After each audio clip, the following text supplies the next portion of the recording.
예수님이 부활하신 다음에 제자들에게 여러 번 나타나셨습니다. 지금 오늘 본문의 말씀은 세 번째 나타나셨을 때 이야기인데, 첫 번째는 예수님이 십자가에서 해 받으셨을 때 제자들에겐 큰 고통과 슬픔이었죠. 그래서 좌절해서 낙심하고 있는 제자들에게 예수님이 나타나셔서 평안해라 하시고 숨을 내쉬시면서 성령을 받아라 말씀을 하셨습니다. 그 다음에 두 번째는 언제 나타나셨냐면 그 이후 8일 이후에 제자들이 주님이 부활하셨다, 그 부활하신 주님이 오셔서 우리에게 성령 받으라고 하셨다 했을 때 제자 중 하나인 도마라는 자가 의심했죠. 내가 직접 예수님의 못자국과 허리에 있는 창자국을 만져보고 그 손으로 확인하지 않으면 나는 믿을 수가 없다 그랬습니다. 그때 예수님이 오셔가지고 다시 도마에게 만져봐라. 그래서 손에 있는 못자국, 그 다음에 허리에 상하신 그 창자국을 도마가 직접 만져보고 그 구멍에 손도 넣어보고 그 다음에 그가 예수님이 부활하신 것을 믿었습니다. 나의 주시오, 나의 하나님이십니다 라는 고백을 그때 했죠. 그 다음에 이제 세 번째인데, 예수님이 십자가에서 죽으시고 사흘 만에 부활하신 다음에 바로 승천하신 것이 아니라 40일 동안 계속 복음을 전하셨습니다. 그런데 지금 이 장소는 어디입니까? 이 성경에 보니까 디베랴 바다입니다. 갈릴리 호수입니다. 갈릴리 호수가 명칭이 네 가지입니다. 갈릴리 호수, 호수인데 너무 크니까 바다라고도 합니다. 디베랴 바다, 그 다음에 게네렛, 게네사렛 호수, 긴네렛 바다, 그 지명을 따가지고 부르기도 하고 그 호수의 모양을 따서 부르기도 하고 했습니다. 성경에 보면 이렇게 네 가지 명칭으로 나오는데 다 한 장소입니다. 디베랴는 로마 시대에 세웠던 큰 도시입니다. 갈릴리 지역에 있던 도시이기 때문에 이제 디베랴 호수라고도 했습니다. 그 예수님이 예루살렘에서 죽으시고 부활하셨는데 지금 이곳은 제자들이 원래 고기잡이 하던, 활동하던 갈릴리 호수입니다. 즉 예수님이 부활하셨지만 두 번씩 나타나셨지만 제자들은 예수님을 떠나서 자기 고향에서 지금 고기 잡는 일을 하고 있는 것입니다. 7명의 제자가 함께 했습니다. 성경에 보니까 베드로가 있었고 그 다음에 나다나엘이 있었죠. 간사한 것이 없다 칭찬하셨던 나다나엘이 있었고, 그 다음에 의심 많았던 예수님의 못자국과 창자국을 직접 손으로 만지고 믿었던 도마가 있었습니다. 그 다음에 누가 있었습니까? 세베대의 아들들 야고보와 요한이 있었습니다. 그 다음에는 다른 제자 둘이 함께 있더라 그랬습니다. 합 7명의 제자가 있습니다. 특히 베드로, 야고보, 요한은 항상 중요할 때마다 예수님이 데리고 다니셨죠. 그러다가 이제 베드로가 우리 고기 잡으러 가자, 먹고 살아야 되니까, 먹고 사는 게 큰 일이지 않습니까? 가만히 있으면 먹을 것이 들어오지 않습니다. 일하러 이제 고기 잡으러 가자 해서 배 타고서 이 7명이 같이 이제 고기를 잡으려고 그물을 내렸습니다. 근데 성경에 보니까 밤새 고기를 잡았는데 못 잡았어요. 아무것도 못 잡았습니다. 그때 예수님이 그들에게 바닷가에 나타나셔가지고 배 오른편에 그물을 던져라, 그러면 많이 잡을 것이다 하셨습니다. 이때는 그 새벽 미명이라 그런지 제자들이 예수님을 정확히 몰랐습니다. 근데 어쨌든 간에 그 명령에 순종해서 그물을 내렸습니다. 그랬더니 고기를 많이 잡았습니다. 그때 예수님의 사랑하시는 제자, 즉 요한이죠, 딱 알았어요. 아, 예수님이구나, 주시라 그랬습니다. 그랬더니 그 말을 듣자마자 베드로는 항상 흥분 잘하잖아요. 무슨 일만 있으면 1번으로 나서는 제자가 베드로였습니다. 이때도 겉옷을 벗고 고기 잡다가 주시라 하는 소리를 듣자마자 옷을 대충 둘러 입고서 바다로 뛰어들었습니다. 노져서 가야 되는데 성질이 급하니까 막 헤엄쳐 가려고, 먼저 가려고 갔습니다. 다른 제자들은 이제 그물 가득하게 고기를 잡았으니까 이제 천천히 가고 있었겠죠. 그 육지에 도착해서 보니까 숯불이 펴져 있고 거기에 생선이 구워 있고 그 다음에 떡이 있는 것입니다. 우리나라 사람들이 번역을 했으니까 떡이지 원래는 뭐겠습니까? 빵이죠. 밀반죽을 해가지고 이제 빵을 굽고 생선이 있는 것입니다. 냄새가 얼마나 좋겠습니까?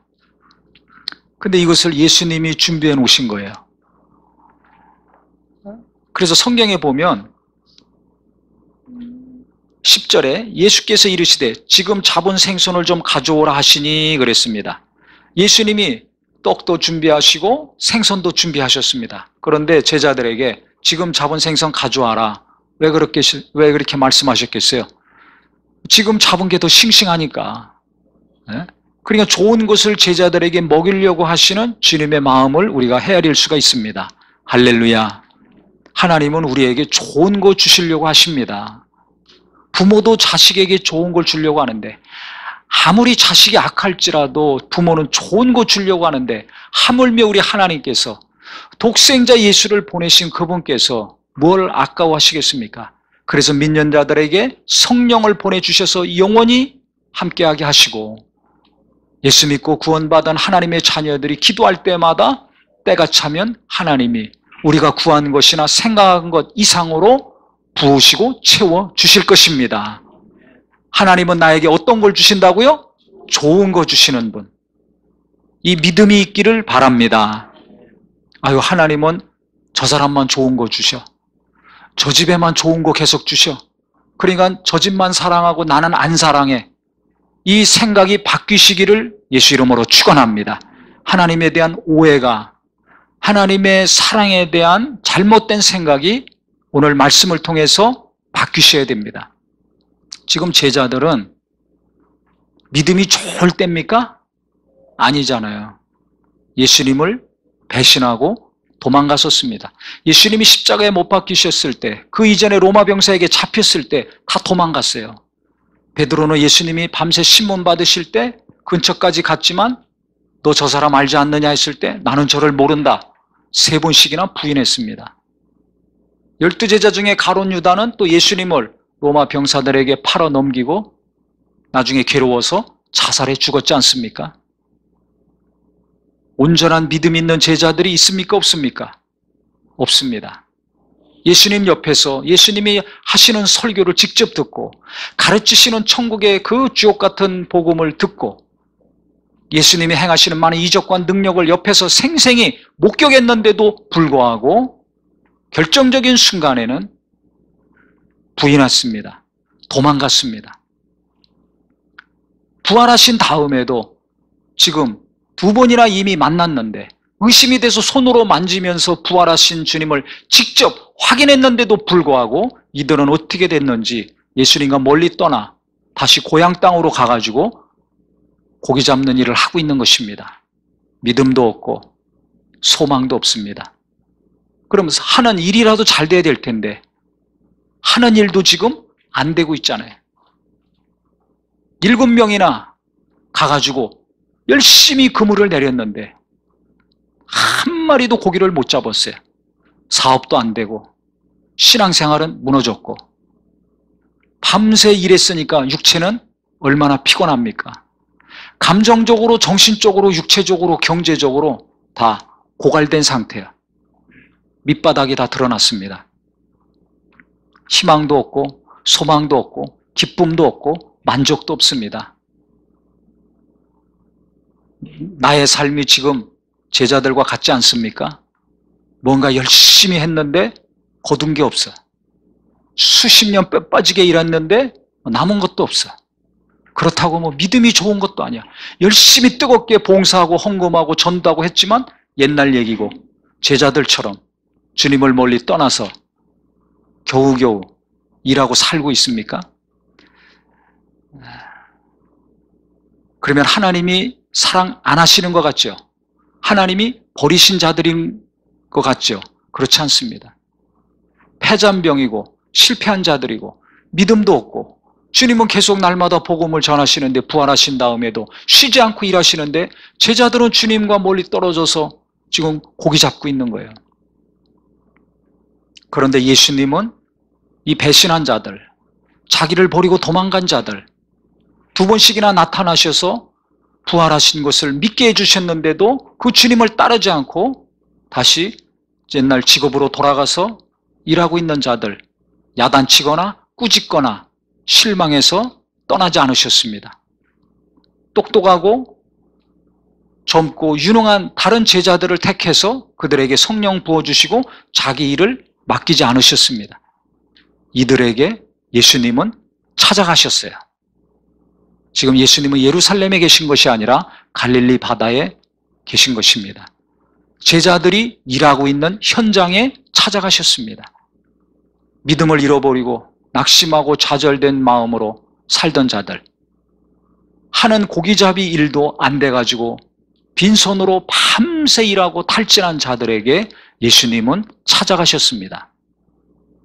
내가 믿음이 연약해졌을 때, 신앙이 식어졌을 때, 또 하는 일이 안 돼가지고 열심히 일했지만, 밤새 일했지만, 일평생 일했지만 남은 것이 없을 때, 마음도 힘들고 육체도 힘들고 정신적으로도 너무 괴롭지만 그때 주님께서 나를 찾아오시고 더 내게 관심을 갖고 내게 가까이 하신다는 걸 아시기를 예수 이름으로 축원합니다. 별 볼 일 없는 자들이었습니다. 신앙도 잃어버리고 하는 일도 안 되고 별 볼 일 없는 가치 없는 삶을 사는 제자들이었습니다. 그런데 예수님은 이들을 무시하지 않고 봐라, 나를 배신하고 떠나니까 되는 일이 없지 라고 비웃지도 않으셨어요. 우리는 누군가 열심히 신앙생활하다가 그 신앙생활이 열심히 없어지거나 좀 떨어지면 당장 비난합니다. 무시합니다. 정죄합니다.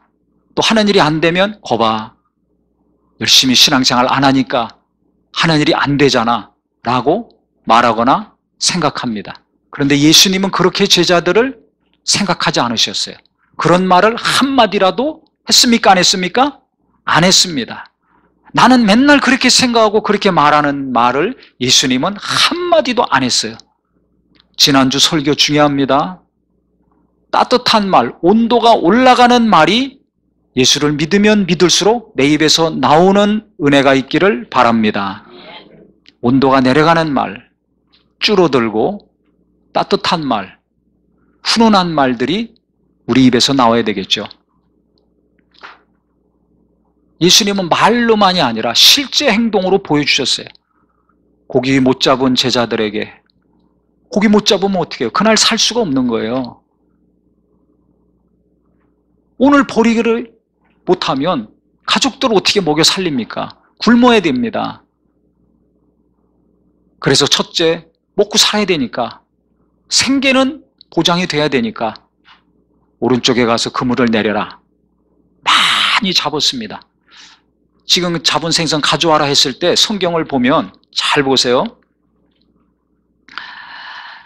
거기 지금 잡은 거 좀 가져와라 했더니 11절에 시몬 베드로가 올라가서 그물을 육지에 끌어올리니 가득히 찬 큰 물고기가 153마리라 이같이 많으나 그물이 찢어지지 아니하였더라.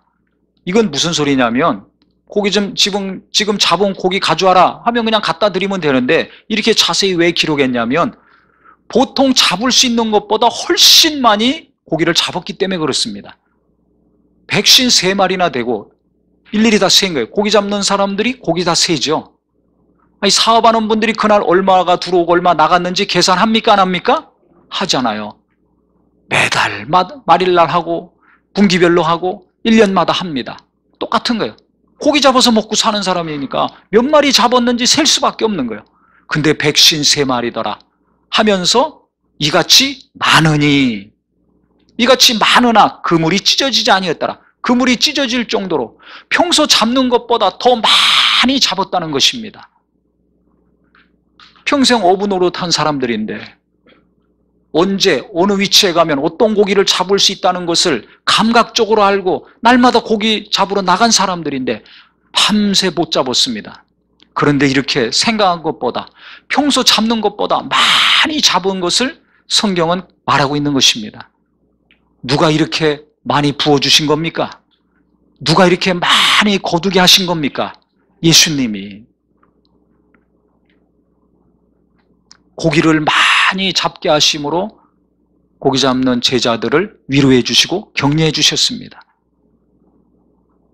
내가 안 될 때, 하는 일이 힘들 때, 있는 힘을 다 쏟아도 되는 것이 없었을 때 주님은 나와 함께 하시고 나를 더 가까이 하셔서 때가 참에 이와 같이 내가 생각한 것보다, 누가 계획한 것보다 하나님은 더 넘치게 내게 부으시고 채워주시는 은혜가 임할 것입니다.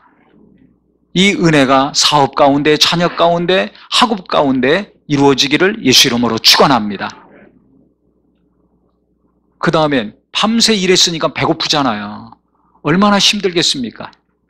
배고픈 줄 아시고 예수님이 조반을 차려주신 거예요. 아침상을 잘 차려주신 겁니다.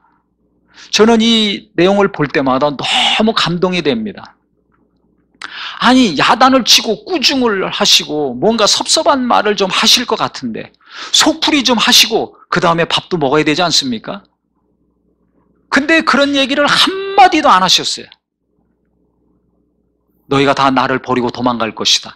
베드로에게도 내가 다 굴기 전에 3번 나를 부인할 것이다. 주님은 아셨어요. 알고 미리 다 알려주셨죠. 하지만 실제 제자들이 도망가고 베드로가 3번씩 부인하고 가룟 유다가 자기를 팔아서 자살해 죽고 하는 일을 겪으셨을 때 예수님 마음이 어떻겠습니까? 아프죠. 괴로운 일 아닙니까? 저 사람이 어떻게 할 것이라는 걸 우리가 예측 가능할 때가 있습니다. 그래서 그 일이 내게 벌어졌을 때 그것이 좋은 일이면 모르지만 안 좋은 일일 경우 뻔히 어떻게 행하고 말할지 알지만은 그 말을 듣고 그 일을 당했을 때 우리의 마음이 어떻습니까? 괴로운 거 아닙니까? 예수님의 마음이 이 제자들의 배신과 부인과 자살하고 팔아먹고 하는 일들을 겪으시면서 편할 수가 없습니다. 주님도 감정이 있어요. 겟세마네 동산에 기도하러 가실 때 제자들에게 내가 심히 고민이 많고 마음이 슬프니 나하고 같이 가서 기도하자라고 말씀하셨잖아요. 이게 마음이 편할 수가 없습니다. 이미 다 예측을 하시고 말씀까지 하셨지만 그걸 겪으셨을 때 마음이 괴로우셨겠죠. 하지만 제자들에게 그런 말을 한마디도 안 하셨습니다. 섭섭한 얘기도 안 하셨고 배신감 느꼈다고도 안 하셨고 얼굴 표정을 달리하지도 않으셨어요. 의심이 있으니까 의심 있는 제자 도마 야단치지 않았습니다. 야, 이 사람들은 다 믿는데 너는 왜 의심하냐? 이 믿음이 없는 자야. 하지 않으셨어요. 만져봐라. 그러고 뭐라고 하셨습니까? 보지 않고 믿는 자들은 더 복되도다라고 말씀을 하셨어요. 우리는 예수님을 보지 못했지만 성령으로 지금 예수님을 잘 믿고 있습니다. 어떻게 보면 제자들보다 더 복된 자입니다. 할렐루야. 성경 시대에 살지 않았지만 이 시대의 성령으로 예수님을 믿고 하나님을 믿고 그분의 말씀을 믿고 사는 우리가 어떻게 보면 더 복 있는 사람들입니다. 그러니까 도마가 얼마나 감동을 받았겠어요. 지금도 마찬가지예요. 뭔가 야단이 날라오고 꾸중이 날라오고 레이저 광선이 날라오고 뭔가 욕을 먹어야 될 상황인데 도리어 예수님은 그물 가득하게 고기를 잡게 하신 것으로 끝나지 않고 따뜻한 아침상을 차려주셨습니다. 주님의 그 따뜻한 마음, 그 진실한 마음, 변함없는 사랑을 제자들이 체험하고 눈으로 보고 있는 것입니다. 그래서 제자들 그때 어떻게 반응을 했냐? 성경을 보세요. 12절에 보시면 예수께서 이르시되 와서 조반을 먹으라 하시니 제자들이 주님이신 줄 아는 고로 이때는 예수님을 잘 이제 보았습니다. 아, 주님이시구나 알았는데 당신이 누구냐 감히 묻는 자가 없더라 그랬습니다. 유구무원이에요. 제자들이 아무 얘기도 못한 겁니다. 왜 그랬겠습니까? 우리가 주님을 배신하고 도망갔었는데 내가 3번씩이나 부인했었는데 도마는 내가 의심했었는데 그런데 예수님은 도리어 우리를 도와주셔서 고기를 가득 많이 잡게 하시고 그것도 모자라서 지금 따뜻하게 아침상을 차려주셔서 준비하고 계신 거예요. 그리고 먹으라고 하시는 겁니다. 빵이 구워지고 있고 생선이 또 구워지고 있으니 얼마나 냄새가 좋습니까? 아내가 따뜻하게 아침상을 잘 차려주면 남편들의 아내의 그 사랑을 그대로 느끼면서 아침밥을 먹고 간단한 식사라도 먹고 기쁨으로 일터로 갑니다. 자녀들도 마찬가지죠. 바쁘지만 엄마의 정성이 담긴 아침을 먹었을 때 자녀들이 건강하게 잘 자랄 수 있습니다. 하루를 행복하게 지낼 수 있습니다. 아무것도 아닌 것 같지만 우리 어머니들이, 아내들이 이와 같이 예수님처럼 사랑이 담기고 정성이 담긴 아침상, 아침마다 해주시면 좋겠어요. 아침을 안 먹고 학교로 가고 일터로 가는 가족들이라면 뭐 모르겠지만은 아침을 꼭 먹어야 되는 분들이라면 저 힘드시고 피곤하겠지만 아침을 잘 차려주시면 감동이 되고 은혜가 넘칠 것입니다. 아침을 차려준다는 거 이거 보통 일이 아닙니다. 우리도 지금 살면서 아침 제대로 먹고 출근하는 분들, 학교 가는 학생들 드물죠. 간단하게 그냥 하고 가든지 하는데 예수님은 정성을 다해서 아침을 잘 차려주셨어요. 너무 감동이 되고 너무 고마운 거죠. 자기들이 예수님한테 한 것에 비하면 지금 감당할 수가 없는 거예요. 어떻게 이렇게 우리를 사랑하시나? 어떻게 뭐라고 책망하거나 욕하거나 꾸짖자 않으시고 이렇게 사랑해 주시는가? 우리를 위해 주시는가? 너무 감동이 되는 거죠. 부끄럽기도 하고 자기들이 잘못한 것이 생각나면서 창피하기도 하고 죄송하기도 하고 미안하기도 하고 여러 가지 복잡한 마음과 감정이 섞여 있겠죠. 그러니까 서로 얼굴만 쳐다보고 아무 말도 못하는 거예요. 그때 예수님이 어떻게 하셨습니까? 13절 보세요. 예수께서 가셔서 떡을 가져다가 그들에게 주시고 생선도 그와 같이 하시니라. 야, 내가 이렇게 해놨으니까 니네들이 이제 알아서 구워 먹어. 이렇게 하지 않으셨어요. 직접 가셔서 제자들이 피곤한 줄 아시고 지금 창피하고 죄송해하고 몸둘 바를 몰라 하는 거 아시고 친히 가셔서 빵도 구워다가 갖다 주시고 생선도 구워다가 계속 갖다 주셨다는 것입니다. 할렐루야. 너무나 감동이 됩니다. 눈물이 납니다. 예수님의 사랑은 변치 않는 사랑이었습니다. 제자들을 향한 예수님의 사랑은 제자들이 그물을 버리고 처자식을 버리고 주님을 따랐을 때나 지금 다시 그 처자식으로 가서 고기잡이 할 때나 변치 않는 동일한 사랑이었습니다. 제자들이 귀신을 쫓고 그 다음에 주는 그리스도시요 살아계신 하나님의 아들입니다 고백하면서 우리가 살아도 같이 살고 죽어도 같이 죽어야 됩니다. 그래야지 마옵소서 했을 때나 지금 주님을 떠나서 신음하며 낙심하며 살고 있을 때나 예수님은 동일하게 제자들을 사랑하셨습니다. 그들이 날마다 전도하고 귀신 쫓고 능력을 행했을 때나 이와 같이 믿음이 무너졌을 때나 동일하게 제자들을 함께 하시고 가까이 하시고 도리어 더 그때보다 이렇게 도와주시고 위로해 주시고 아침을 잘 차려서 직접 손수 계속 구워서 주실 정도로 제자들을 도와주셨습니다. 이 예수님이 나에 대해서는 어떻게 하실까요? 제자들만 이렇게 변치 않고 사랑해 주셨습니까? 아니면 나도 이렇게 사랑해 주셨습니까? 이걸 우리가 잘 알기를 바랍니다. 내가 사업이 잘 될 때만, 기도 열심히 하고 신앙생활 열심히 할 때만 나를 사랑하시고 주목하시는 예수님이 아니라 내가 신앙생활 못할 때에도, 내가 하는 일이 안 될 때에도, 낙심과 좌절 가운데 빠져 있을 때에도 주님은 동일하게 내게 관심을 가지시고 나를 찾아주시고 내게 가까이 오셔서 나를 위로하시고 격려해 주시고 먹여주시고 채워주신다는 것을 믿으시기를 예수 이름으로 축원합니다. 그래서 이 본문의 말씀을 생각할 때 어느 날 제가 갑자기 깨달아지더라고요. 그래서 너무 위로가 되고 감동이 되고 마음이 막 따뜻해지는 것을 제가 체험했습니다. 야, 보통 사람 같으면 이게 무슨 밥을 차려줍니까? 욕이 나오지. 무슨 또 그물을 또 가득 차게 고기를 잡게 하십니까? 완전 쫄딱 망해가지고, 자, 나를 떠나서 어떤 꼴을 당하나 한번 당해봐라. 예? 뭔가 그냥 망하게 하든지, 뭔가 손해보게 하든지, 그래서, 아우, 속이 좀 시원하든지, 아니면 깨닫고 돌이키게 하든지, 뭐 이런 쪽으로 나갈 것 같은데, 예수님은 전혀 그렇게 안 하셨어요. 우리가 생각하는 거나 말하는 거나 행동하듯이 그렇게 하지 않으셨습니다. 한 번 부르신 자들 변치 않고 끝까지 사랑하신 분이에요.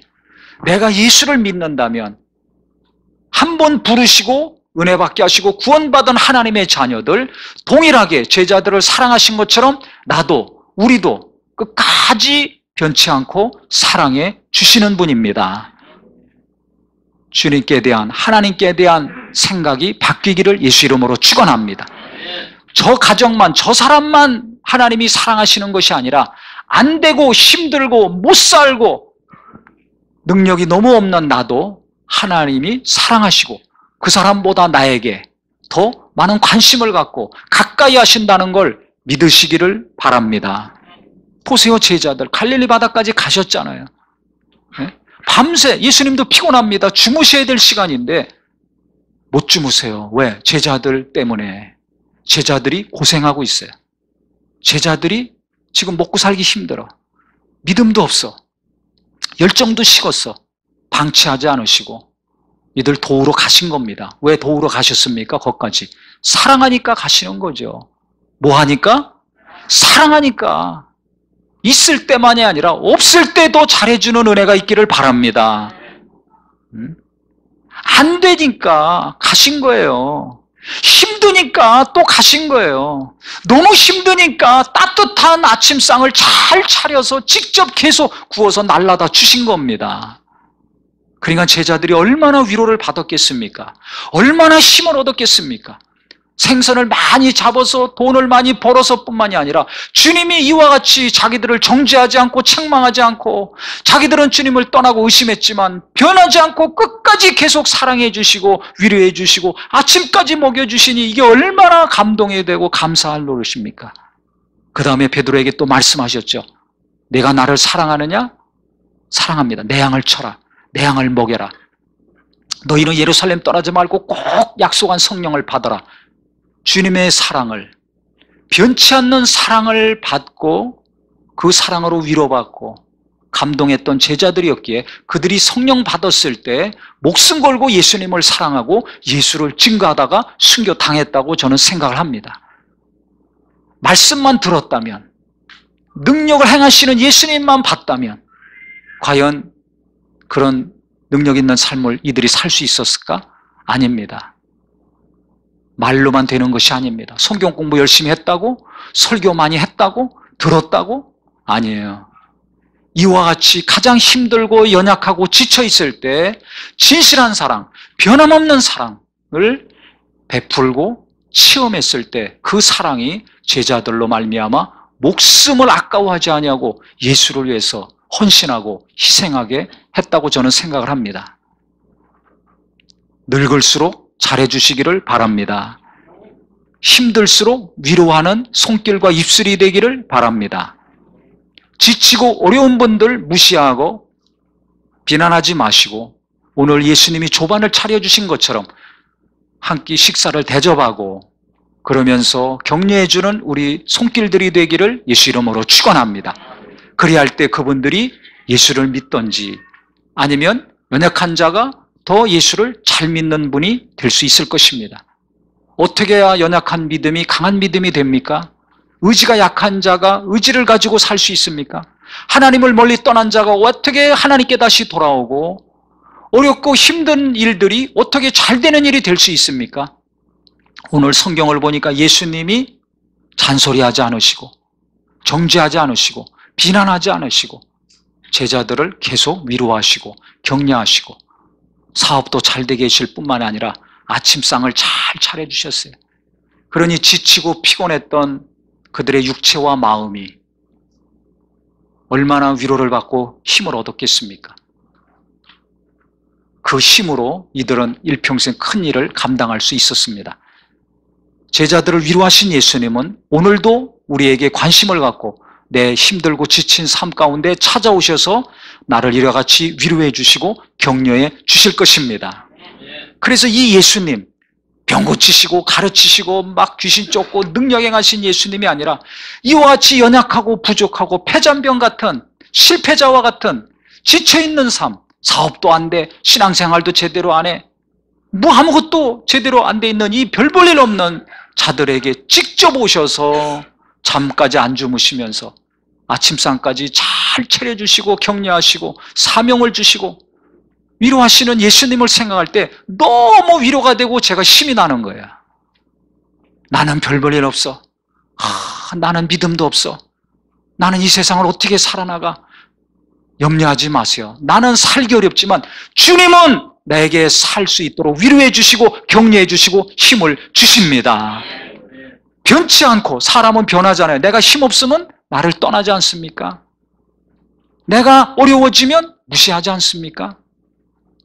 그런데 예수님은 그렇게 안 하시고 끝까지 변함없이 따뜻한 사랑으로 위로해 주시고 격려해 주시고 이끌어 주십니다. 이분이 나의 주님이시요 나의 구주이십니다. 이 예수님의 사랑을 의심하지 않고 계속 받는 우리 모든 성도가 되시기를 바랍니다. 그래서 사람 때문에 마음이 힘들고 지치고 낙심되고 사업과 학업과 진로 때문에 절망과 좌절이 내게 항상 닥쳐온다 할지라도 예수님은 변치 않고, 세상은 변하고 사람들은 변하지만은 예수님은 변함없이 나를 사랑하시는구나. 내가 힘들수록, 세상에서 일하고 살기 힘들수록 더 나를 가까이 하시고 나를 도우시고 힘주시는 분이구나 라는 것을 아셔서 예수님 때문에 다시 힘을 얻으시고 예수님 때문에 다시 소망을 갖고 희망 가운데 일터로 가고 학교로 가는 우리 모두가 되기를 예수 이름으로 축원합니다. 예수님 때문에 차가웠던 마음이 따뜻해지셔서 그분의 은혜로 사는 삶, 주님의 사랑으로 내가 다시 용기를 얻고 힘을 얻어 일하고 그 사랑으로 누군가를 또 살리고 격려함으로 그도 회복이 되어서 하나님을 의지하고 다시 일터로 학교로 가서 열심히 공부하고 일하는 거룩한 가정이요 이웃들이요 친구들이 되기를 예수 이름으로 축원합니다. 같이 기도하겠습니다.